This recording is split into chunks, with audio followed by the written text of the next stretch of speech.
આ જો મેં એમેઝોનમાં અત્યાર સુધી 4.25 લાખ રૂપિયાનો ખર્ચો કર્યો છે, ફ્લિપકાર્ટ પર 2 લાખ રૂપિયા, નાયકા પર 53,000 અને ઝોમેટો પર તો 1,71,000નું ખાઈ ગયો છું. આટલો ખર્ચો તો મેં કર્યો છે. તમારો ખર્ચો કેટલો છે આવો દેખાડું. હવે હું અત્યારના મિંત્રાની વેબસાઇટ ઉપર છું અને અહીંયા મારું એક્સટેન્શન આવી ગયું છે, જેને હું ક્લિક કરીશ અને અહીંયા હું જઈશ સ્પેન્ડ લેન્સ ઉપર અને અહીંયા ગો ટુ ઓર્ડર્સ પેજ અને પછી એનાલાઇઝ નાઉ.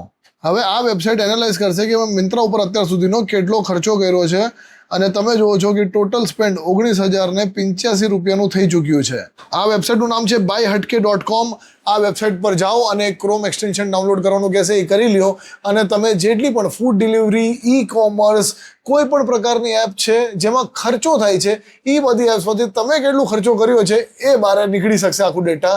અને એના સિવાય કોઈ પણ જગ્યા આ એપ કોઈ ડેટા તમારું ફેચ નથી કરતી. સો તમે પણ જાઓ, તમે પણ જુઓ કે કેટલો ખર્ચો તમે ઓનલાઈન અત્યાર સુધી કરી ચૂક્યા છો અને મજા આવે તો કોમેન્ટ કરવાનો નહીં ચૂકતા.